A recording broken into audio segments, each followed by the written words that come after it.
Boa tarde, meu amigo Cláudio. Quero te agradecer por participar dessa pesquisa aqui, contribuir com o meu aprendizado, o aprendizado de todos, né, com sua experiência.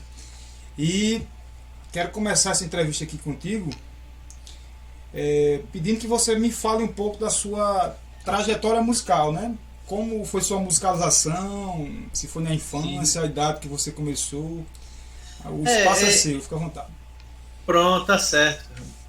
A minha musicalização começou em torno dos 16 anos. Eu comecei com teclado, tocando teclado, né? Com o saudoso 510 da Yamaha. Ensinou muita gente, e teve muita gente que trabalhou realmente com ele. Porque, assim, na época, isso em 96, 1996, para negócio de seresta, era um dos melhores que tinha. E assim, se você for comparar a questão valor de Custo-benefício, né? custo para o que ele se propunha fazer, para aquele seresteiro era o melhor que tinha. Que atendia todo o parâmetro e você tinha a possibilidade também de é, fazer as suas próprias gravações, montar seus ritmos e tinha os pads ali de lado que podia gravar alguns efeitos em um precário para a época era o top, né? Mas se você for comparar com hoje Sim. é uma coisa muito simples, Só não, mas para a só não época podia, era só não podia afastar as pilhas, né? Dele. tinha esse problema e na época uma solução bem simples, mas que ninguém se atentou era substituir as pilhas por uma bateria de 9 volts. Porque ela não. Você botaria dentro, encaixaria lá naquela pecinha, pronto. Não tinha esse problema das jogo das coisas. Mas, como tudo naquele tempo era muito difícil Sim, e tinha também as dificuldades de encontrar mecanismo e não tinha tanta informação que você poderia fazer, aí ninguém fazia. entendi. No caso, Cláudio, o teu primeiro contato com o instrumento foi com essa idade aí, ou antes você já tinha tido contato com algum instrumento musical, assim, que você se recorda Não, antes desse período? foi o seguinte, em 2000 não, em 1994, eu tive um contato, 94, de 94 até 96, mas só visual, vendo as pessoas tocarem. Sim, Não era, como é que eu posso dizer, tocando mesmo. Eu vi os outros tocar e tinha aquela vontade. Aí depois, com muito tempo, passado esses 2 anos, meu pai comprou o teclado para mim. E aí a gente foi começando a estudar. Eu aprendi a entender partituras com o 510, sim, mais ou menos, porque ele tinha essa forma de gravação e eu entendi que o 16 era uma semicolcheia, o 8 era uma colcheia, e eu ia lá, digitava o número 8, ia lá na tecla nota por nota. Já pensou em escrever tico-tico no fubá nota por nota? Aí eu escrevi ela todinha e botei para tocar. Porém, tocou diferente. O que é que acontece? Eu não botei as pausas. sim, sim. Escrevi a música todinha só sem botar pausa. Aí ficou um negócio sem sentido. Faltou as vírgulas, né? Aí eu fui parar para entender assim, rapaz, tem esse negócio aqui, que tem essa figura aqui. Essa figura quer dizer o quê? Que é diferente dessa. No caso, você já foi aprendendo a partitura por associação, você começou a mexer ali e já foi associando. Foi. Porque Eu naquela via. época, assim, a gente não tinha essas informações que a gente tem hoje, né? Longe disso. O pessoal comenta que até um CD para você ter nessa época, assim, para você estudar, para pesquisar, era difícil de encontrar, né? O CD era o que aparecia nas discofitas lá. Tudo que a gente não tinha é, tempo, condições de comprar, porque estava difícil na época comprar um CD, o aparelho tocar CD, comprava, você ia na discofita, pedia para eles gravar aquilo ali numa fita cassete e a gente ia em casa no gravadorzinho lá, voltando aí tinha outro problema, porque você, a partir do momento que você tira de um CD e passa para uma fita, um cassete no caso, se o meu aparelho não tivesse na mesma rotação que o do cara que fez para mim, ele dava sustenido. Mudava a tonalidade, né? Mudava a tonalidade da música, ou ficava mais rápido ou mais devagar. E nisso, na hora de você pegar, eu fazia assim, eu pegava as músicas de disco, de vinil, de folha 8 baixo, e pedia pro rapaz colocar para mim em fita cassete. O que acontecia era justamente isso. Teve música que eu aprendi sustenido porque dava na rotação, tinha duas rotações no caso, a do vinil e a da fita, que ele gravava lá o aparelho, botando no aparelho dele, dava aquela tonalidade. Já se eu botasse no meu, dava outra. Só que na época já ia para as pretas, né? O bom é que já tem. Esse ano só quer tocar difícil, só quer tocar nas pretas. Difícil, né? Não é esse que tá dando aqui. Bom, não sou eu, não. Já treinava a técnica nas pretas, né? Que é o mais difícil, né? Os acidentes ali. Sim, claro. Aí me fala o seguinte, e a sanfona, o acordeon? Qual foi a idade que tu teve assim, o primeiro contato assim? Uhum. Eu tenho 2 tios que tocavam sanfona, só que quando eu comecei, eles já tinham parado de tocar. Certo. Aí eu comecei com o teclado, como eu falei, e o pessoal via eu tocando o teclado. Quando eu comecei, o pessoal, não cante não, você, Maria, não cante não, pelo amor de Deus, não cante não. Aí, se eu não posso cantar porque minha voz é feia, então eu tenho que tocar o que eu não posso fazer com os dedos, o que eu não faço com a voz. Aí migrei totalmente para música instrumental. Aí foi onde eu conheci Zé Calixto, Noca do Acordeon, mais esse pessoal dos 8 baixos, música de 8 baixos, Mané Maurício, que ele vem morar aqui, o rapaz agora, esqueci, Manel de Elias, que eu fiquei sabendo que ele era da Paraíba e veio morar em Currais Novos, parece. Certo, aí no caso, aí foi com que idade que tu pegou a sanfona assim? Passou já do teclado ali pra sanfona? Para pegar a sanfona mesmo foi com 18. Mas, aí, mas você já tinha a influência do seu estilo, né? Que você falou. Tinha, mas só que não era. Eles iam lá para casa, mas não levava sanfona. Era para me ensinar a tocar no teclado. No teclado, né? Só um, o outro nem ia não.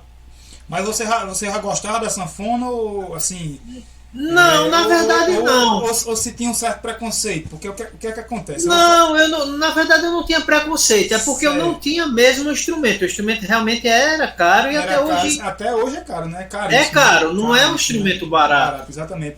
Eu falo pelo seguinte. O que acontecia era justamente. Só te interrompendo aqui, eu te perguntei essa questão do preconceito, porque o que acontece? O Valdones mesmo relata que quando ele começou a tocar sanfona, no colégio, ele era semelhante assim, um alienígena, né? Assim, o sanfoneiro. Eu lembro que comigo, na época também, assim, na minha cidade, só tinha eu de sanfoneiro, assim, jovem, aprendendo. Era mais ou menos assim também. Até pela questão dos anos 80 ali, aquela influência da guitarra, da bateria, instrumento eletrônico, o próprio teclado também. Aí por isso que eu te perguntei essa questão, se você tinha essa visão ou se você achava bonito o instrumento, assim, já tinha aquela vontade, mesmo sem ter a condição de comprar, né? Você já tinha despertado isso em você. Não, a questão do teclado para mim foi importante porque o que acontece? Eu já tinha a melodia, o acompanhamento e o ritmo. O ritmo do teclado me ajudou bastante a vencer uma grande dificuldade que eu tinha, que era o tempo. Eu não conseguia me encaixar no tempo da música. Aí fazia as programações lá e botava a caixa da bateria para ser meu guia. Toda vida que eu escutava a caixa da bateria, eu disse, não, a minha entrada nessa música que é depois que eu escutar a caixa.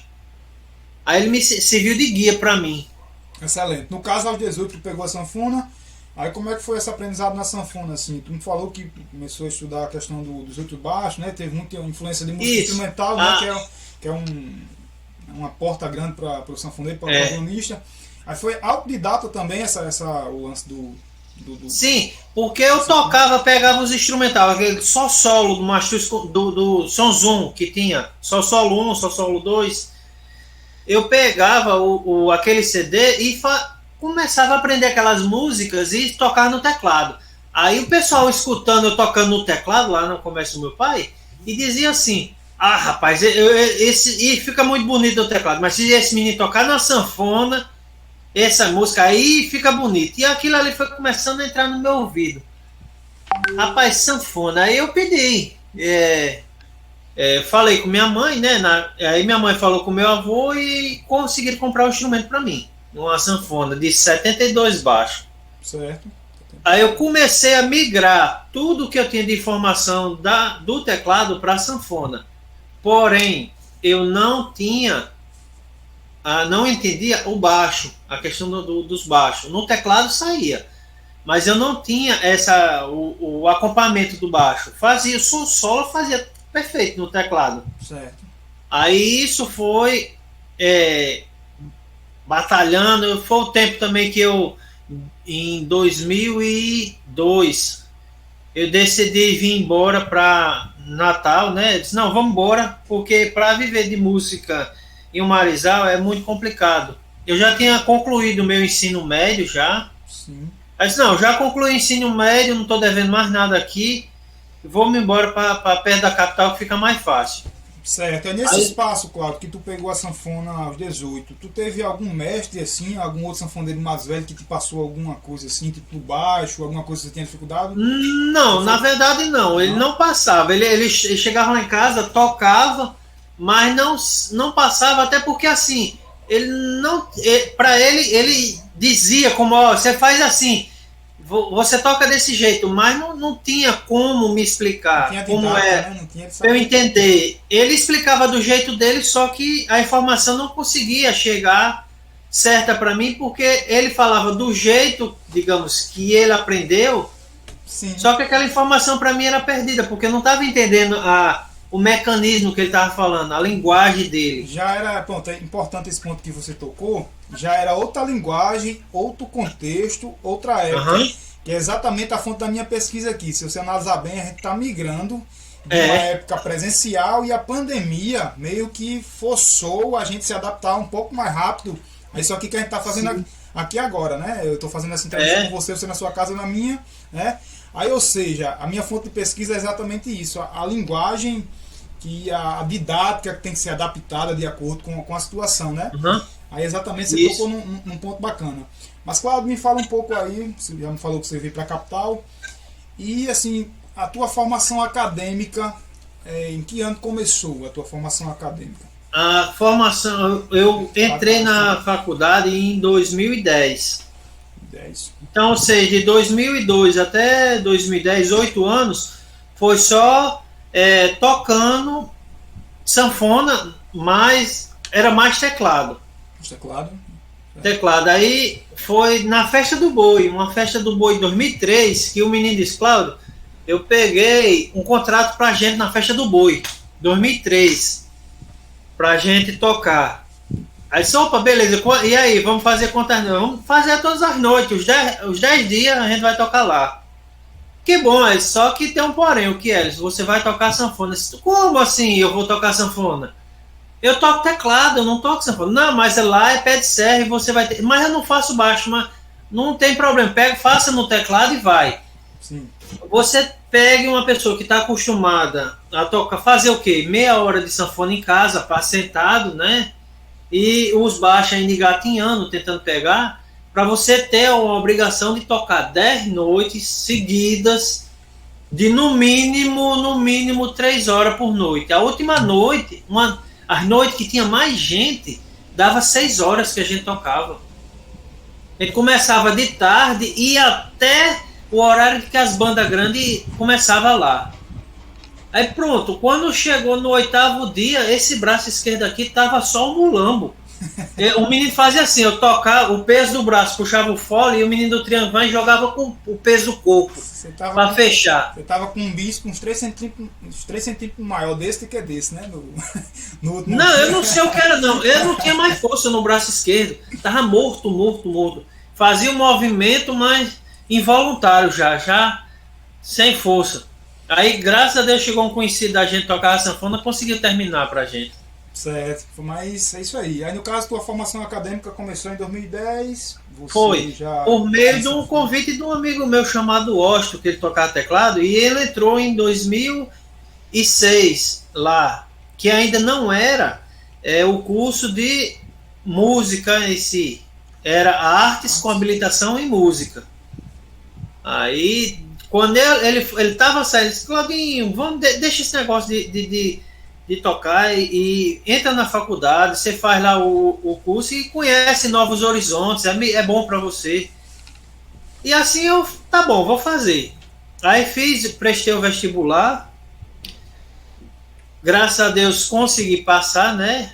Acho que eu fiquei na raspa lá, 38º lugar, na época eram 40. Entrei lá e continuei tocando na noite, né, no final de semana e na faculdade, estudando. Sim. Excelente, Cláudio. Aí no caso, tu se formou em que ano? Me formei só em 2010, 11, 12, 13, 2014. Certo. Porque era para me formar em 2013, né? Só que eu deixei a monografia e uma disciplina, porque não podia deixar a monografia só, para o ano seguinte. Certo. Porque eu disse, não, eu quero fazer minha monografia e me dedicar ao máximo dela. E assim, ainda bem que eu fiz isso.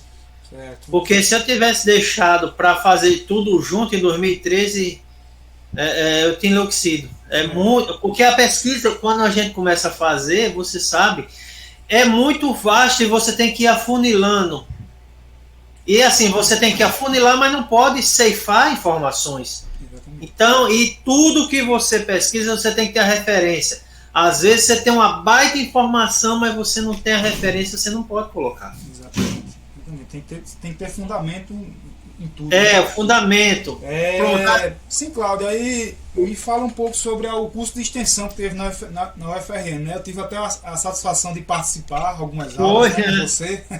Aprendi bastante. Eu que tive a honra de ter você como aluno lá. No primeiro dia, o que é que tu tá fazendo aqui, rapaz? Você já toca, pô. Não, eu vim conhecer e tal. E eu acredito que, assim, esse pequeno contato que a gente teve durante aquele semestre meio que despertou em você a vontade de entrar na universidade. Exatamente. E assim, naquele tempo era digamos, um curso que era destacado, porque não tinha, na época, em 2012, quando começou, não existia esse curso de sanfona na UFRN. E a gente, graças a Deus, teve a honra de ser o primeiro professor de lá. Maravilha, maravilha. Aí eu até dei aula para fole de 8 baixo, eu não toco 8 baixo. Mas o aluno trouxe um método gaúcho que ele tinha e a gente foi adaptando as músicas de acordo com a afinação do fole dele, que é a afinação gaúcha, que é diferente da nossa nordestina. Aí teve toda a minha pesquisa nisso aí, de botar músicas dentro daquela tonalidade que o instrumento dele poderia tocar. Sim, interessante. Aí no caso, qual foi a duração do curso lá na UFRN? Foi 3 anos. Foi de 2012 até 2015, junho de 2015. Você lembra assim, não sei se de cabeça você vai lembrar agora aqui, mas você lembra quantos alunos passaram no curso de sanfona com você? Ao todo? Sim, ao todo você tem assim alguma essa informação? Ou em média, pode ser em média, você pode falar algo aproximado. Deixa eu ver aqui.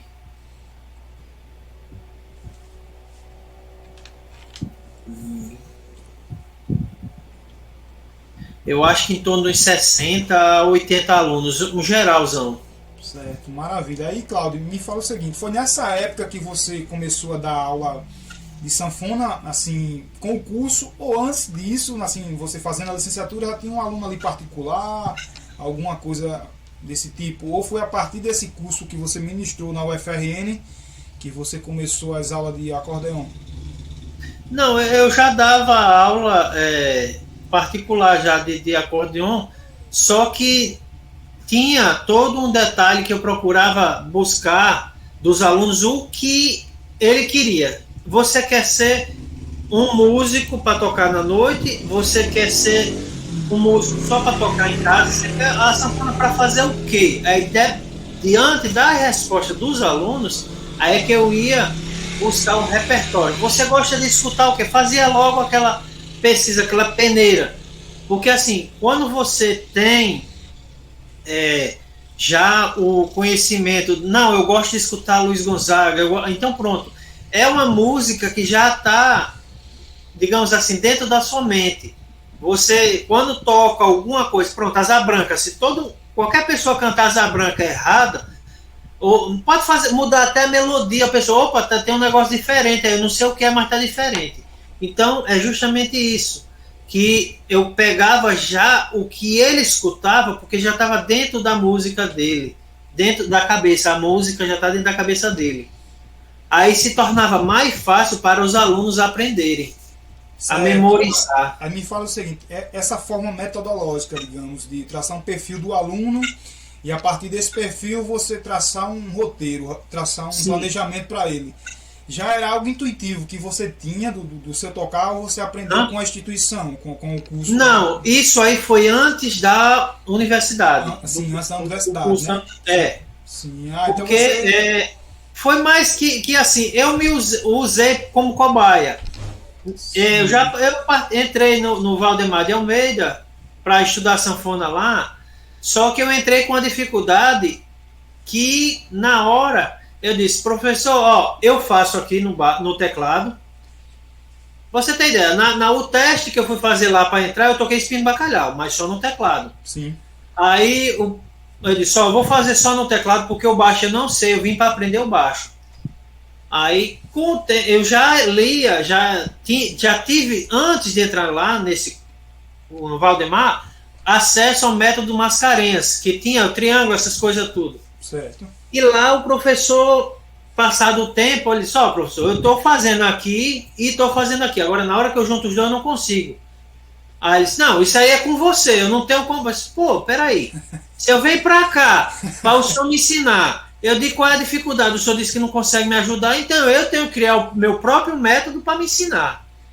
Aí, partindo daí, eu fui criando, pensando no método e adaptando o ritmo aqui de acordo com a melodia. Ó, a fusa não, desculpa, é uma semínima, uma colcheia, e aqui eu fui fazendo o ritmo aqui e mudando, e fazendo aquele triângulo, e partindo daí, mudando até o ponto que estava, digamos, 1 para 4, aí 2 para 4, aí 4 para 4, e aí fui modificando, 8 para 4, né, semicolcheia para colcheia, o shot. Sim, com certeza isso aí te ajudou até quando você pegou algum aluno com a mesma dificuldade. Já pegou essa metodologia que você implementou para você, testada e aprovada, e já repassou de certa forma para o aluno. Sim. Exercício. É porque, assim, na verdade, como todo mundo sabe, é complicado você juntar as duas mãos porque você tem dois pensamentos distintos. E a mente tem que você ir aos poucos fazendo essa mescla. Só que a vontade de aprender, aquela ansiedade, atrapalha bastante. Outra coisa, a mente ela não está reconhecendo às vezes quando você toca um trecho mais lento. Você escuta toca a fita, pronto, um MP3. No andamento e você quer tocar naquele andamento, porém tem todas as variáveis. Você tem agilidade suficiente para fazer isso? Aí outra coisa, não, eu tenho agilidade. E aí você tem coordenação motora para juntar as duas mãos? Porque uma coisa é fazer agilidade com um, e a outra coisa você faz agilidade aqui e o acompanhamento aqui e casar os dois dentro do mesmo compasso sem ficar brigando. Maravilha. Aí, aproveitando esse caminho que a gente tá contuando aqui, em relação aos métodos, você quando pega, tô falando isso na aula presencial, como você... Sim, sim.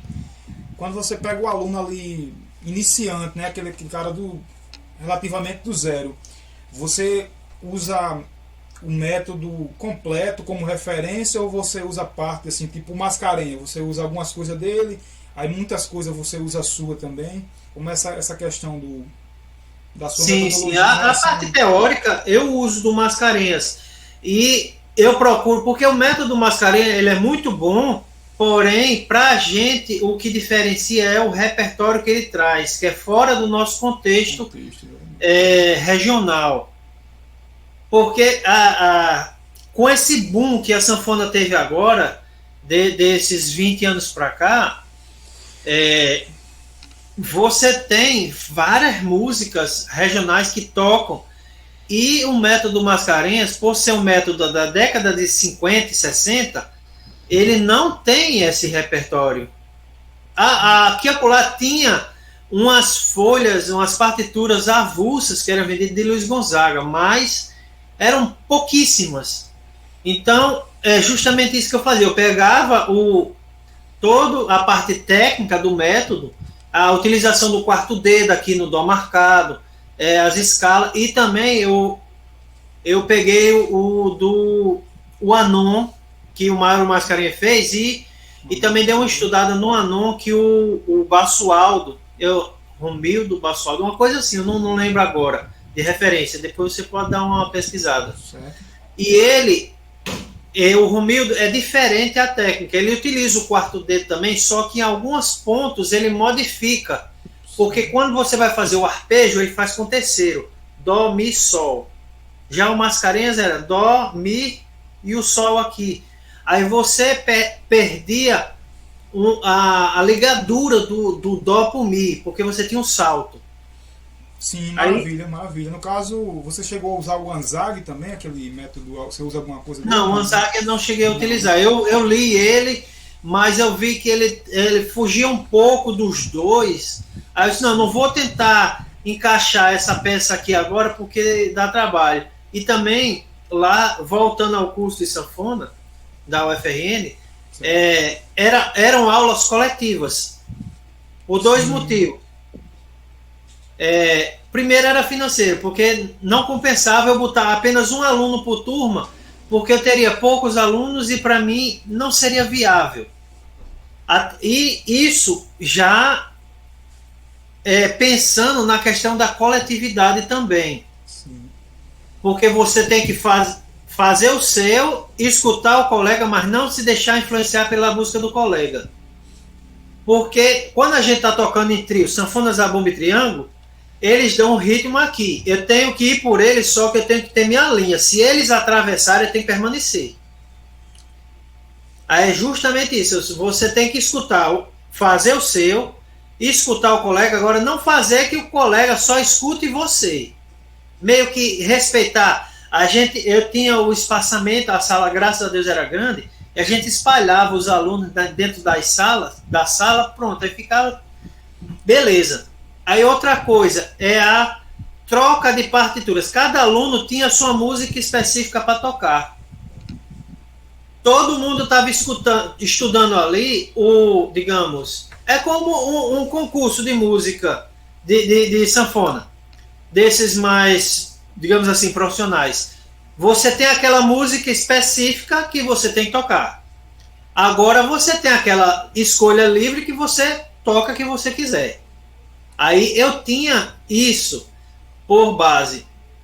Cada aluno estudar sua música e dentro daquela turma, o aluno tinha uma música dele, tinha a música coletiva e tinha as outras 4 partituras que ele podia trocar com os colegas e tirar xerox. Então, cada turma, ele poderia aprender 6 músicas, digamos assim. A dele, a música tocada geral, e tocar as 4 dos outros colegas. Maravilha, já era uma forma de você trabalhar a dinâmica, né? Isso, aí eu disse, se esforce para aprender a sua música direitinho, que é para quando você for passar para o colega, você ensinar a ele da forma correta. Certo, já trabalhar no contexto social também, né? Isso. Social também ali de... E eu dizia também isso, quando você está ensinando, você presta muito mais atenção nos detalhes da música do que você realmente estudando. Isso. E realmente os alunos, eles tinham digamos, esse companheirismo de fazer o mais perfeito possível. Cada um tinha suas limitações, suas dificuldades. Eu disse, olha, se você está com dificuldade, é só dizer, esse trecho aqui eu vou lá, faço para vocês. E graças a Deus deu certo. Maravilha. Quanto na questão dos métodos, Cláudio, pode falar. Como você mesmo citou aí, a gente sabe que os métodos para acordeão eles são métodos da década de 50, 60, né? São métodos em relação a repertório antigos, né? não antiquados, né? Porque a gente utiliza, eu utilizo bastante. Não, é Mas diferente. são antigos, para cada contexto, às vezes ele não se permite. E a gente tem pouco material, realmente tem pouco material científico, assim, mais contemporâneo, né? Até artigo mesmo, se você procurar, você acha assim, não tem tantos assim, não é tão vasto você achar coisas contemporâneas assim, mais no contexto. Sim. Aí, aproveitando essa introdução que eu fiz aqui, eu queria te perguntar em relação à técnica. Quando tu pega o cara que já vem tocando, certo, sanfona, tu pega aquele aluno que já toca já, mas o cara ali vem com aquela escola Luiz Gonzaga, eu vou chamar a escola Luiz Gonzaga a questão dos dedos, certo? Que isso é uma questão polêmica, né? Um pouco polêmica, mas eu acho uma questão besta, pode polemizar, certo? Mas eu quero saber sobre você. Quando você pega esse cara que já vem com esse dedo 3 no fundamental ali, certo? Você geralmente muda, faz o cara mudar a forma de tocar, ou você, como o cara já está fazendo daquela forma, Luiz Gonzaga fazia, Dominguinhos fazia, vários mestres faziam dessa forma, aí você procura mudar essa técnica, ou você, não, se ele já está tocando assim, eu vou só auxiliar ele aqui para ele, né? Não, na verdade eu sempre fazia, como eu disse, eu trago esse método da minha maneira de ensinar já das aulas particulares, antes da universidade. Eu digo, quando eu chegar para ele, olha, você já toca, eu gostaria de fazer logo a sua avaliação. Como é que você toca? Aí se eu toco com esse dedo assim, toco assim, aí era isso aqui que o pessoal fazia. 3 dedos na mão direita e 2 na esquerda. Sim. Esses 2 aqui, às vezes o cara esforçado tocava com 4. Eu mostrar para ele, você utilizando esse 4º dedo aqui, já é melhor para você ter força no 5º, já mostrava as técnicas, mas não obrigava ele a mudar completamente. Certo? Mas minha pergunta é até pro cara que realmente já toca, que você já vê que o cara já toca ali, é realmente, aí eu te pergunto, você mostra, mas assim, obrigar até uma palavra, ninguém obriga ninguém a nada, né, relativamente. Mas assim, você vai lapidando o cara, porque realmente eu acredito que até pela questão de não ter sido pesquisada a forma do Luiz Gonzaga tocar, a técnica, né? Porque o nordestino ele tem uma técnica própria de tocar. Existe a técnica geral europeia, certo? Mas se você analisar as escolas do Brasil de sanfona, a gente tem a escola nordestina, a gaúcha, né? Aquela pessoal de São Paulo, tem a escola caipira. Cada cultura dessa, até pela música, já influencia até na técnica, né? O próprio foco da gente aqui, né? A gente tem muito do 8 baixo, que é para dar o... Né? Eu tenho uma teoria minha, só que eu não publiquei nada, que esse negócio do jogo do fole de Luiz Gonzaga vem do 8 baixo, porque o 8 baixo você tem que abrir e fechar para ter todas as notas. E entrando dentro desse negócio que a gente falou dos dedos aqui, o costume. Quando ele toca, ele pega o costume de vários anos tocando da mesma maneira, aí, digamos que, entre aspas, vira um sexto. No interior é sexto. Um costume, digamos, a técnica autodidata dele tocar. Aí ele já pegou esse costume de abrir e fechar o fole 8 baixo, e na hora que estava tocando a sanfona, que ele abriu e fechou, ele sentia alguma coisa diferente do que é feito, o balanço do fole de ficar... A mudança, até no meu canal no YouTube, eu gravei alguns vídeos sobre jogo de fole. E eu disse, esse jogo de fole aqui é o que o Luiz Gonzaga fazia, porque você tem a mudança da nota aqui, tá na digitação do dedo. Você abre numa nota, quando você fecha, você muda, fecha essa e já muda o dedo aqui para, digamos, a metade do tempo. Se eu transformar esse abrir e fechar do fole em semicolcheias, desculpa, eu tenho 2 colcheias abrindo e 2 fechando.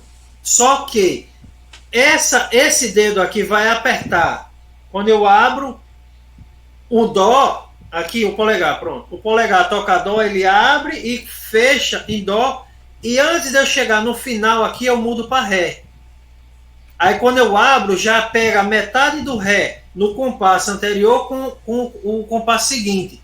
Aí dá esse efeito do... Já, Porque, já pode é falar. uma característica da linguagem, né? Que você Isso. será interessante você publicar um estudo relativo a isso aí, até para auxiliar exatamente nós, professores de informação, que busca sobre metodologia contemporânea, que é exatamente isso que está muito difícil. Tudo. E você dar uma aula e fundamentar aquilo que você está dizendo. Eu vou dar uma aula aqui sobre forró, mas eu não acho um método com as técnicas usadas, assim, metodologicamente falando, bem fundamentado, bem cientificamente falando sobre isso aí, entendeu? Aí é interessante você fazer essa postagem aí desse material. E tudo isso que eu falei de dar aula, tocar, já era mais, como é que eu posso dizer, fundamentada a parte da mecânica, porque eu já consertava a sanfona.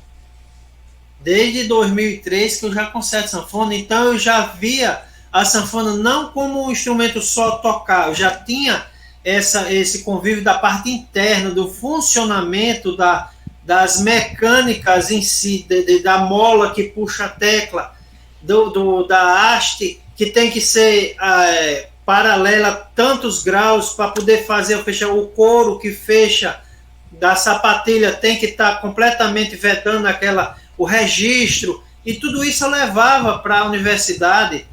Pronto, eu já desmontei a sanfona, desmontava as primeiras aulas da sanfona e levava para os alunos ver como é por dentro, apertava, tirava os castelos, mostrava o funcionamento, explicava como tirar o som do instrumento sem destruir a sanfona, porque tem gente que acha que tocar, para tirar o som, você tem que botar força no fole para aquele som sair rasgado, e não é. Nossa escola nordestina, você via Dominguinhos tocando, ele abria pouco o fole. Exatamente. Aí entra no que eu falei, Luiz Gonzaga. Será que esse costume de abrir pouco vem do fole do oito baixo? Porque você, dependendo da sequência de notas, você trabalhava com abafador aqui. Você apertava aqui, aí você tinha que compensar o ar que não tinha dentro do instrumento, aumentando com um abafador. É bem danado. Aí tudo isso está interligado uma coisa com outra. Sim, com certeza. Sim, Cláudio, aí falando sobre aulas online, você já comentou comigo que já fez ou faz aulas online. Em que ano você começou a fazer aulas online assim com o pessoal? Pronto, as aulas online veio depois desse período da pandemia, que foi agora em 2020. Então foi finalzinho de 2020 que a gente começou. Acho que quase todo mundo foi assim, nesse período de acostumar, porque também realmente era uma novidade. A gente nunca tinha trabalhado com esse negócio de aulas online. É tanto que o mercado de curso de sanfona online deu um boom gigantesco. Sim. Você vê várias propagandas, porque tem um logaritmo do Google aqui que você pesquisou aula de sanfona, pronto, aí tudo que é informação dela sanfona aparece de propaganda para você, quando você vai assistir qualquer coisa de vídeo. E isso a gente foi vendo muita propaganda, e eu entrando em contato com os alunos, não dá para eu ir, será que você quer fazer a gente utilizar o Skype, ou então utilizar, no caso, depois foi o Meet mesmo, que é o que a gente está usando agora. Aí teve outros também, agora eu não estou lembrado, o Zoom. O Zoom, né? E assim, vamos testar uma aula online, como é que fica? E a gente foi testando e gostou. Aí o que é que ficava? No Zoom ele permitia que eu gravasse. No Skype também. Aí eu gravava e dava, vou enviar a gravação da aula da gente para você. Aí gravava, ele tinha um recurso a mais para, não entendi nessa hora. Aí maravilha. Ele se autoavaliava também, ele via ele tocando e essa parte aí eu estava errando porque eu estava trocando o dedo. Não era esse dedo que era para usar, era o outro. Já era um recurso a mais, né? Era um recurso a mais. E eu sempre focava conversava com os alunos e disse, olha, nós temos hoje, graças a Deus, vários recursos de gravação, e você também faça esse teste em casa. Se grave você tocando para se autoavaliar. Veja com um olhar diferente do cara que está aprendendo. Você vai ser o seu professor de correção. Você olha, o que é que você... Por que é que naquela parte eu erro tanto? Porque uma coisa é eu fazendo aqui, outra coisa é eu olhando em terceira pessoa o que eu estou fazendo. E isso, graças a Deus, é um mecanismo da aula online que ajuda bastante. Às vezes o aluno, professor, eu não vou ter como chegar nesse horário, a gente pode atrasar um pouco a aula? Aí pode. Como eu estou em casa, aí a gente pode se adaptando. Já na aula presencial tem aquele negócio, a distância, é tudo calculado. Eu tenho 1 hora para chegar na casa do aluno, aí tem 1 hora de aula, aí 1 hora para voltar. Então, uma aula que eu dou, eu perdi 3 horas. Perdeu 3 aulas, né, que você poderia ter dado. 3 aulas. Então, tudo isso, e fora aquele, né, cansaço do deslocamento, de ir para lá. Isso aí. Você ainda está ministrando aula online ou deu uma pausa? Não, no momento a gente parou um pouco com as aulas online. Certo. Teve até fatos interessantes nas aulas. Começou com aula presencial e depois a gente migrou para aula online, só que a gente não teve oportunidade de gravar. É um aluno meu que ele teve um AVC do lado esquerdo do crânio e o lado direito ficou comprometido. A sensibilidade dele na mão direita ele perdeu. Ele, digamos assim, ele pegava... Pronto. Essa fita aqui. Ele pegava essa fita aqui, aí ele só... Professor, eu sei que isso aqui é uma fita. Aí, se eu pegar ela assim, olhando, eu sei o que é. Agora eu fecho o olho, eu boto na mesa aqui, ó. Eu boto na mesa, em cima da mesa, aí eu fecho o olho. Eu não sei se eu peguei... Eu não sei o que é. Eu sei que eu tô com a mão tentando fechar, mas eu não sei por que é que ela não tá fechando. Aí a gente foi fazendo esse trabalho com ele, usando a sanfona como os relevos do sustenido para ele, a distância, o espaçamento. E graças a Deus, com a fisioterapia que ele vinha fazendo também, ele começou a identificar, voltar a sensibilidade dele de novo na mão. Não fina como era antes, mas para quem não reconhecia os movimentos, é tanto que se você olhar ele tocando algumas músicas dessas, Asa Branca, como é que é? Meu Cenário, você pensa que ele nunca teve nada, porque ele conseguiu fazer os movimentos. No caso, esse aluno era online, esse aluno aí? Ele era presencial, aí entramos na pandemia, ele ficou sendo online, mas a gente continuou com essa didática. Essa didática aí que você usou foi após o AVC, que continuou sendo online, né? Você acabou... Né? Não, ele já procurou, já na época, em 2017... já tinha tido esse AVC. Sim, a presencial ele tinha tido o AVC. Isso. Aí, quando chegou no final de 2019, 2020, aí teve a pandemia. Pronto, aí paramos em torno dos 8 meses. Sim. De aula. Aí eu disse, não, a gente para, mas porém fique estudando, não pare o que você está fazendo. Exatamente. Aí no caso, Cláudio, você até já comentou já que você gravava as aulas com o Zoom, né? Isso era um recurso que você utilizava. Além da aula síncrona, tinha esse recurso assíncrono, digamos, né? De mandar o vídeo para o aluno. Mas, a mais que esse vídeo assim, da aula gravada, você mandava tipo assim, vídeos curtos, o aluno tem uma dificuldade ali na posição da escala aqui. Aí você gravava alguma coisa assim, um pequeno vídeo de 1 minuto mostrando. Ou... Sim. Pronto, isso aí eu já utilizava o meu recurso do canal que eu tenho, do YouTube. Sim. Eu pegava alguns vídeos dentro daquele que eu estava estudando, eu já ia lá, catava, veja esse vídeo aqui. Na determinada parte que tem, você está tendo dificuldade, nesse vídeo aqui, minuto tal do vídeo, tem esse mesmo trecho. Maravilha, você já tinha esse repositório, né, pelo seu canal do YouTube. Tem aquelas informações básicas, a escala, arpejo, que a gente já coloca tem, no né? vídeo. E uma coisa que a gente começou a fazer também era gravar vídeo para o canal, o pessoal encomendando. Eu queria que você gravasse, fizesse o vídeo da música de Dominguinhos, música tal. Aí lá eu ia exclusivamente, pegava essa música e gravava lá. Pronto, teve uma que foi do Chico Justino, que o rapaz encomendou para eu gravar. Ele disse, esse vídeo aqui está sendo patrocinado pela pessoa fulano e tal, e a gente gravou lá e botou no canal. Sim, interessante, interessante. Aí, Claudio, me fala o seguinte. Você está passando o carro de som aqui? Deixa eu passar aí. Pode ir. Me fala o seguinte, a faixa etária dos alunos online que você tinha, assim, você lembra, assim, em média, assim, alunos de mais ou menos mais jovens, mais velhos? Em torno de 30 a 55 anos, por aí. Certo, de 30 a 55 anos, né? Na época que você estava com essas aulas, assim, você lembra, em média, quantos alunos você teve, assim, de pico máximo? De máximo? Sim, em aulas online, assim. Em 6.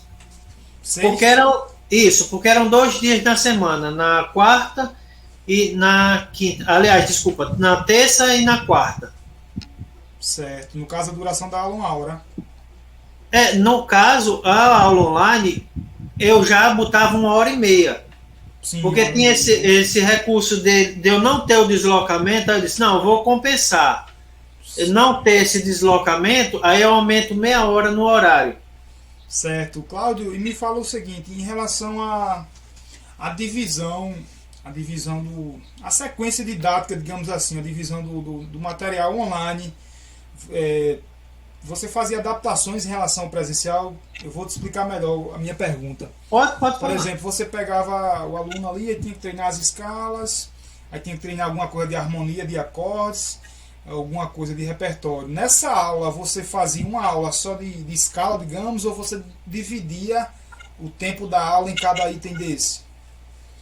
Eu fazia da seguinte maneira. Eu pegava, se eu queria ensinar uma escala para um aluno, digamos, uma escala de Mi menor, por exemplo. Eu pegava a música Milonga para as Missões, que eu tenho no meio da música, eu tenho uma escala descendente nessa parte. E dentro da música, a própria música, eu já utilizava essa escala para ensinar ele. Faça essa escala indo e voltando. Lógico que tem um trecho lá no meio da escala que ele acrescenta uma nota para completar o compasso. Porque senão ficaria faltando uma semicolcheia. Aí eu explicava justamente isso. Na escala normal é só aqui, mas para preencher o compasso, ele teve que adicionar essa nota, porque senão ia ficar faltando um oitavo do tempo. Isso eu estou explicando dessa maneira porque você já estuda a partitura, mas para ele já era a explicação voltada para o que ele entendia. Sim. Se ele entendesse de partitura, eu dizia dessa maneira. Se ele não tivesse, porque eu deixava sempre muito livre. Você quer aprender utilizando o sistema de partitura, você já sabe, ou você não quer ler partitura, quer ser só pelo áudio visual mesmo. Aí eu mostrava também os benefícios da partitura. A partitura, ela funciona da seguinte maneira. É como se fosse uma receita de bolo. Você esqueceu certo ingrediente da receita. Você vai lá, está escrito. Você não precisa quebrar a cabeça, escutar de novo a música para, no meio daquela confusão de instrumentos, tirar aquela nota. Está escrito, você só vai lá e Fá sustenido, Sol, Lá e Si, e volta, eu vou utilizar o dedo, tá pronto.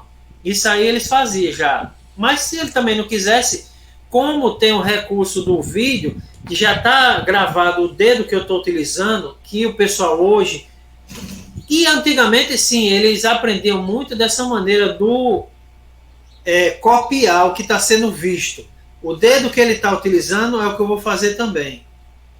E eu sempre tive, desde o meu início, em 2000, estou querendo ser novo, em 1996, essa preocupação da digitação, utilizar o dedo, digamos, entre aspas, correto, ninguém pode dizer que é o dedo correto, Maravilha. mas a escala de dó, Dó, Ré com o segundo, Mi com o terceiro, aí o Fá passando o polegar por baixo, e toda vindo do Mascarenhas, que já era uma técnica utilizada no piano também. Você sempre teve essa preocupação com a técnica mais ergonômica possível, né? Para não ficar Isso. negócio, né? Outra coisa, eu via muito lá o pessoal tocando assim. Sim. Isso, tocando assim, ó, fazendo assim. Duas coisas que me fez fazer esse braço, fazer isso. Primeira, eu tô tocando numa banda aqui e a banda vai tocar em cima de um trio. O trio é pequeno, o espaço. Então, se eu tocar assim, eu tô batendo nos outros, igual o braço da guitarra. O cara, na hora que vai virar, tem que levantar, né? Levanta o braço e não dá nos queixos do outro, que tá encostado. Exatamente. Aí, tinha isso. E outra, é a questão simplesmente gravitacional. Se eu soltar meu braço, minha mão, ela não vai acompanhar o teclado. Se o cotovelo estiver assim alto. Certo. Ó, e se eu tiver assim, quando eu solto, ele já desce gravitacionalmente na posição que é para ser, acompanhando o teclado. Certo, mas a gente vê que tem métodos que ele, assim, mostra que a gente tem que tocar bem assim mesmo, né? Tem que tocar com esse braço bem mais aberto, mas no caso você já pegou uma observação sua, mas nem aqui, nem aqui. Vamos trazer mais para cá, algo mais ergonômico, né? Isso.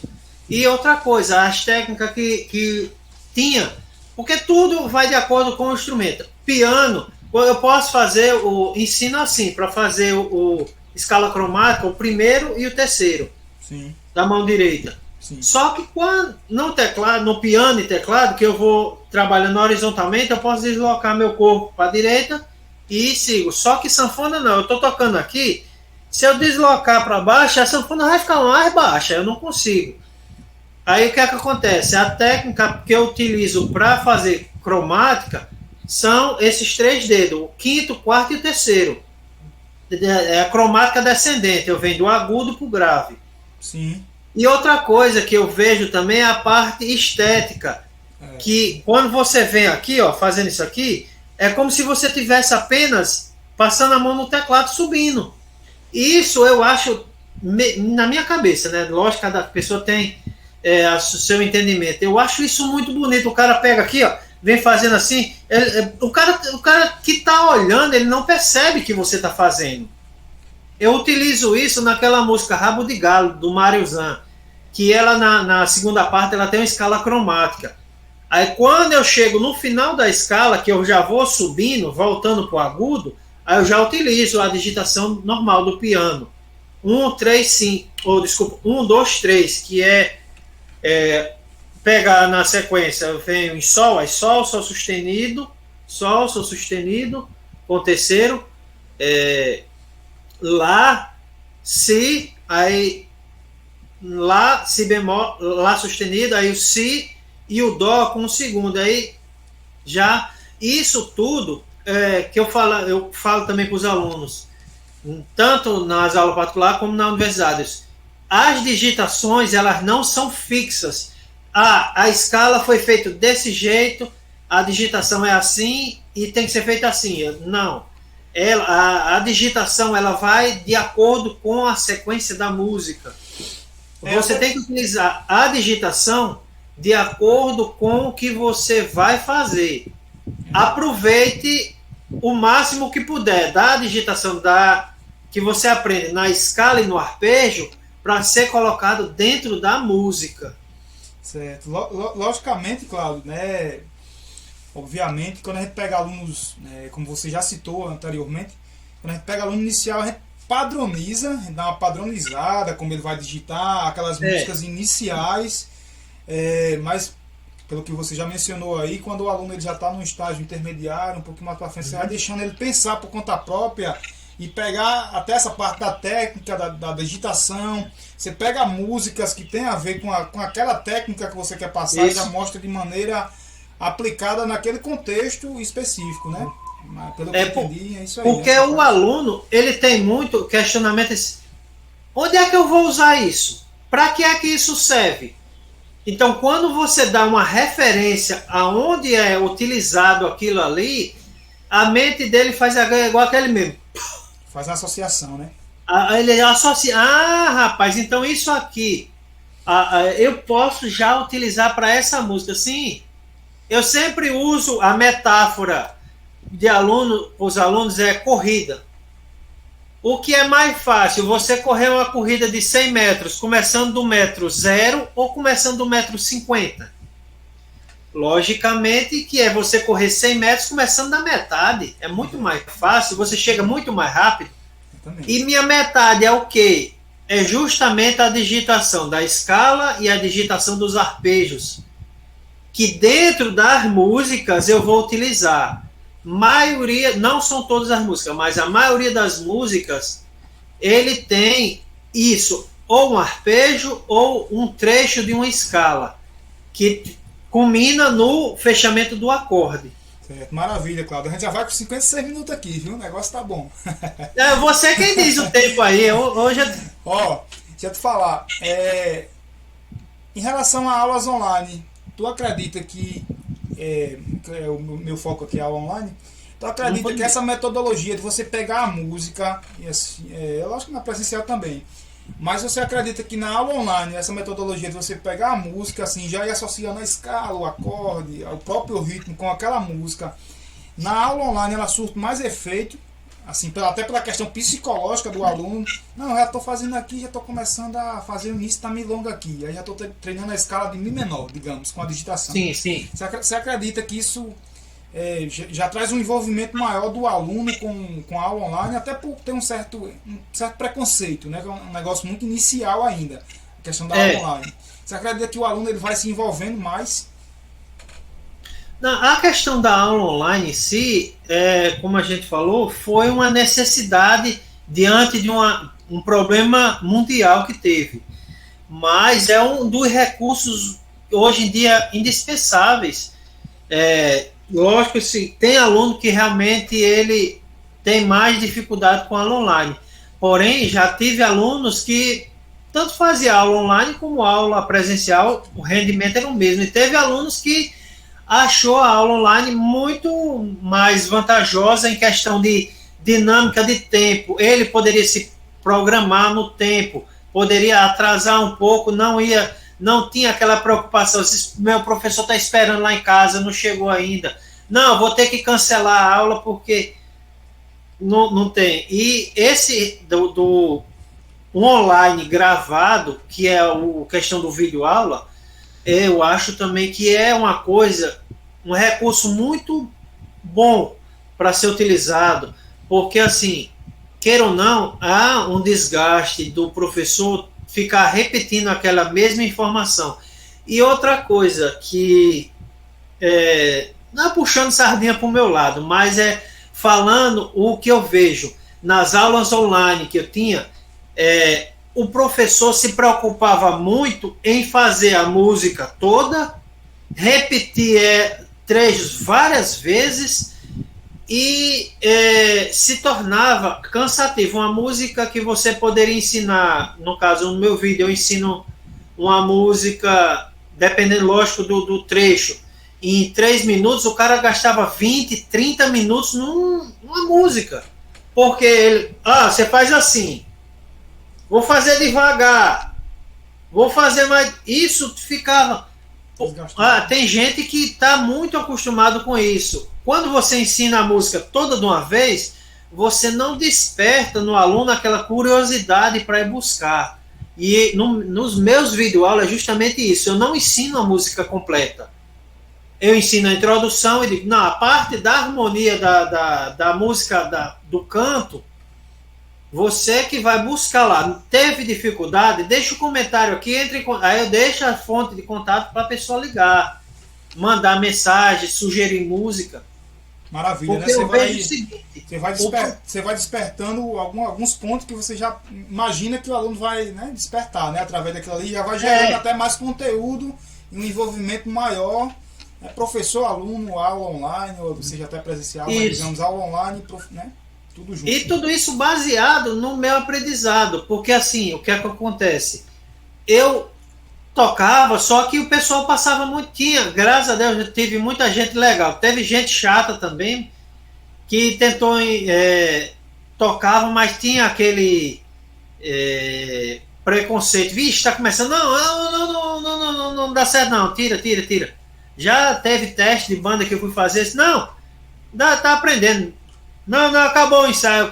Quando eu começava a primeira música lá, tava assim, que eu fazia uma nota, um acorde diferente. Hoje o pessoal não tá nem aí para acorde, mas fazia um acorde errado. Não, tá bom, acabou o ensaio. O rapaz ainda não, dá certo. Vamos chamar outra pessoa. Aí justamente é isso, que já essas vivências que eu fui tendo, que é para também ajudar, de tanto o pessoal passar, os que me ajudavam. A música, só um minutinho aqui, cara. Vamos fazer. Pronto, resolvido o problema. Deixa eu botar esse caçador de serviço no silencioso, que eu pensei que eu tinha botado. Fica atrapalhando aqui as conversas. De tanto o pessoal me ajudar e dar as músicas prontas, eu fui criando um pouco de dificuldade de tirar elas de ouvido. A parte da harmonia, o solo não, por quê? O solo não, porque eu tinha o comparatório do que eu estava fazendo ali e o solo que eu escutava, porque a parte instrumental, o solo é mais destacado. Já a harmonia não, a harmonia fica ali no fundo. Eu tenho a percussão, eu tenho contrabaixo, eu tenho guitarra, e a parte da sanfona fica ali no meio. Para eu começar a identificar isso, aí dava trabalho. A parte instrumental não. Então é justamente isso que eu buscava. Eu tenho que ensinar, só que não deixar os alunos ficar preguiçosos igual eu fiquei preguiçoso. Meio que atrofiado na parte de harmonia. Digamos, harmonia simples, mas se, digamos, partia para harmonia com nona, sétima e nona, sétima maior e nona, esses acordes mais com décima terceira, aí já realmente complicado. Você pegar aquela música que eu pedi para você tirar Dominguinhos, De Volta para o Aconchego, não é uma harmonia tão simples que ele acompanhava a Elba Ramalho. Tem alguns acordes de décima terceira, algumas coisas assim. Isso, aqueles acordes ali é bem chato. Isso. E eu não queria... Pode falar.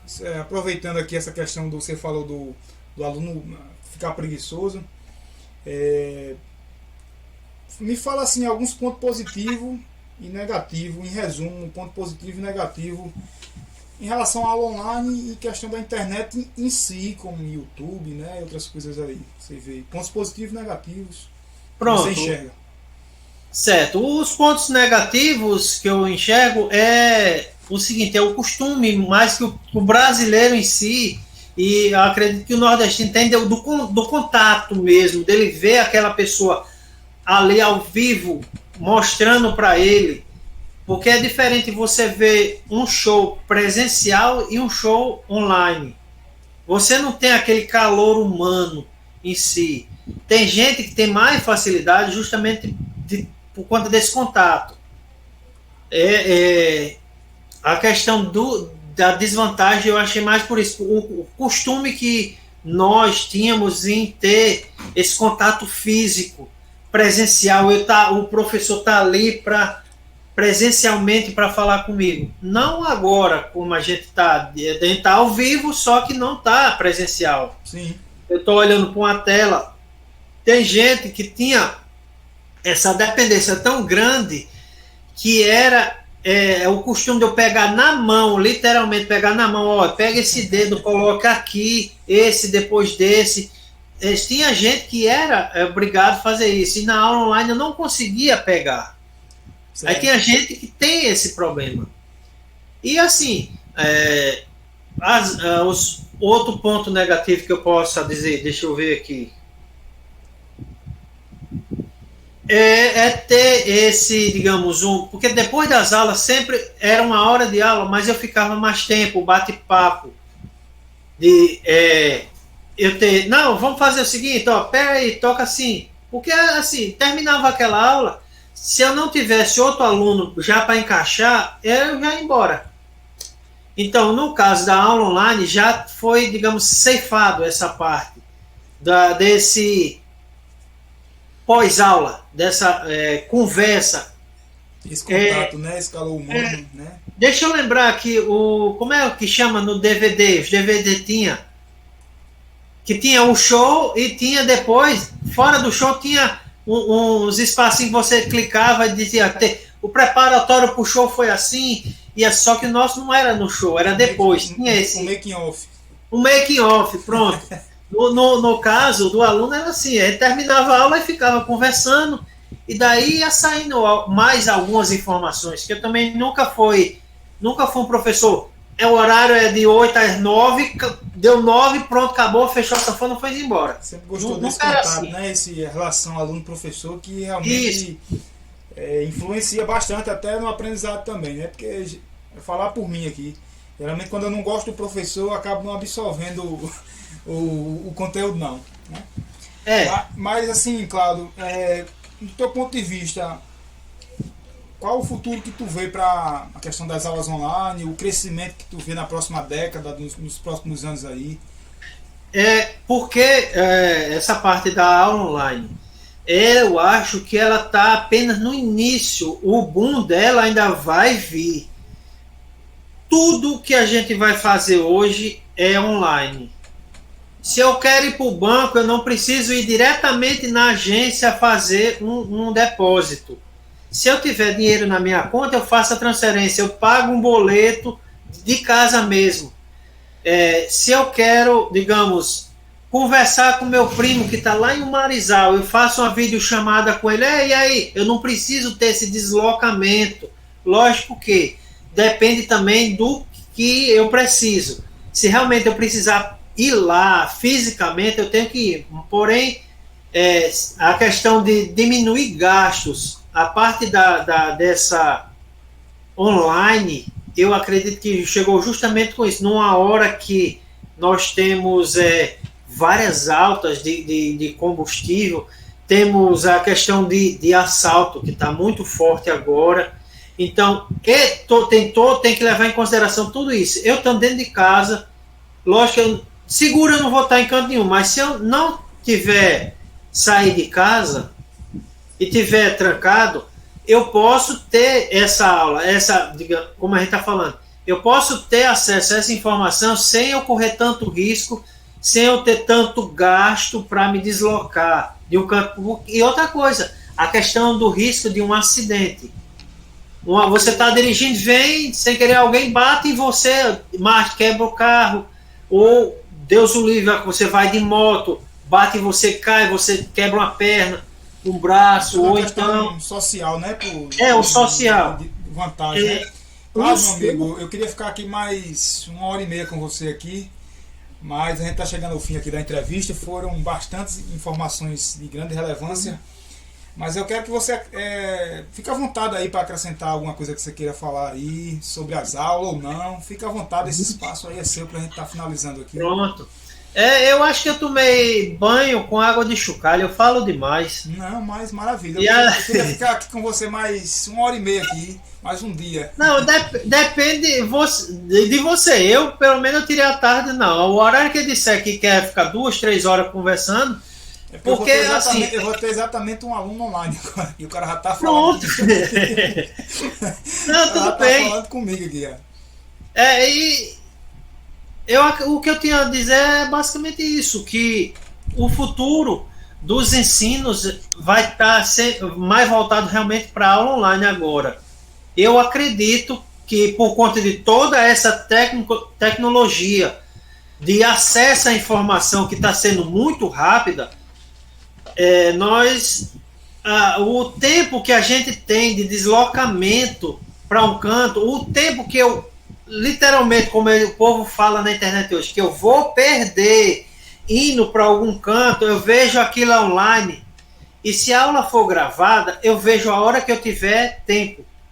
Eu não tenho aquela obrigação de estar fisicamente naquela hora, porque às vezes eu posso ter algum imprevisto, ou então eu estou indisposto, eu não quero ir para a aula hoje. Acontece. E a aula online é justamente essa, digamos, solução para esses problemas de tempo hoje, que tá uma música, vamos tirar isso rapidinho, uma música assim, demorava o quê? 2 meses, 3 meses, para... Aliás, eu vou botar mais, de 1 ano. Você tocava uma música, ela tá... Você tocava, se hoje você toca uma música 1 semana, quando for mês que vem, você for tocar, vixe, rapaz, seu repertório é muito velho. Então, a informação está sendo muito rápida. Muito rápido. E a gente tem que se adaptar a essa rapidez. Porém, como eu falei, eu não entrego a música toda pronta, que eu vou deixar, eu acredito, meu entender, eu acredito que eu deixo o aluno preguiçoso e ele não vai buscar novas informações. Eu não desperto aquela curiosidade nele, como a gente tinha antigamente, quebrando a cabeça, pegando um cassete lá para fazer a música. Não tem. Exatamente. Porque ela está toda pronta. Eu dou a corda, eu dou o ritmo, eu dou o solo, tudo pronto. A questão. Então, o aluno. Não desperta o professor mais importante, que é esse aqui, né? Isso. A curiosidade do aluno buscar. Eu entrego pronto. Então, ele vai ser apenas um papagaio que vai repetir o que eu estou fazendo. Isso aí, e minha intenção não era essa. Muito obrigado pela sua participação aqui nessa entrevista aqui. Obrigado a você pela paciência. Que é isso. Só tenho a agradecer a você aqui. Você sabe que você faz parte do meu aprendizado também, né? Como professor. Não, obrigado. Também despertou a questão da universidade também, que acabou despertando exatamente dali para frente, certo? Uhum. A questão né, de entrar na universidade. E